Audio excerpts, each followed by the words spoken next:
Had you ever considered that all this is your fault? Your presence creates these animals.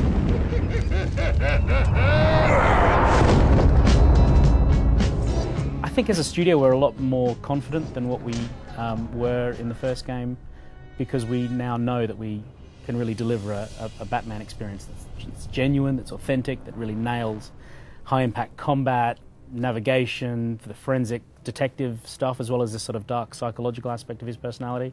So there's a feeling of confidence within the studio that we can really step up and take more risks than we did with the first game. And so moving the action out of the asylum and onto the streets of Gotham really represents that huge technical and creative risk.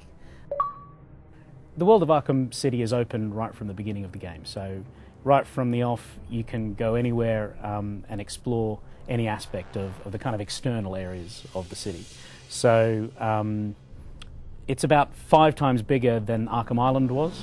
So from a kind of technical perspective, it's a huge undertaking to build out this world, because we didn't want to create a game world that was bigger just for the sake of making a bigger one.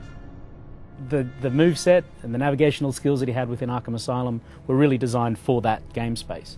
Moving out onto the streets of Gotham, we had to really overhaul everything. So being able to run off a rooftop, deploy the cape, dive down into the street, that's something that we really couldn't do within Arkham Asylum, because the game world just didn't lend itself to that.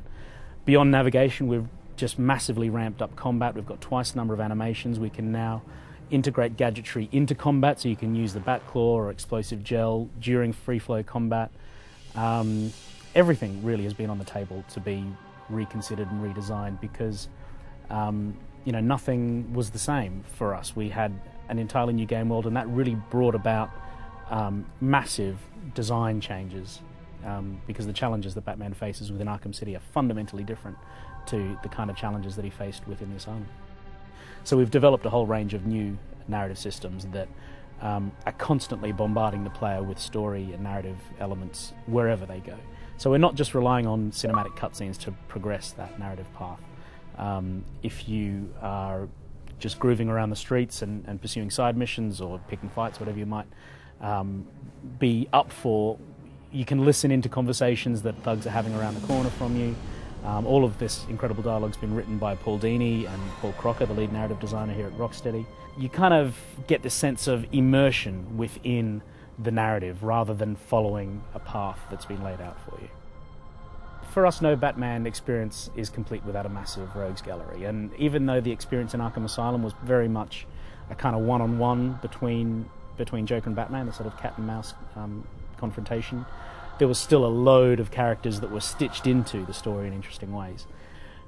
So what have we got so far? Joker, Harley Quinn, Two-Face, Calendar Man, Catwoman, Zaz, Hugo Strange, Riddler.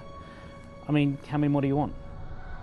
For us, creating a game that really stretches every aspect of Batman's personality is the key. So not just combat, not just navigation, not just forensics, but also that dark psychology is a really critical part of delivering a complete Batman experience.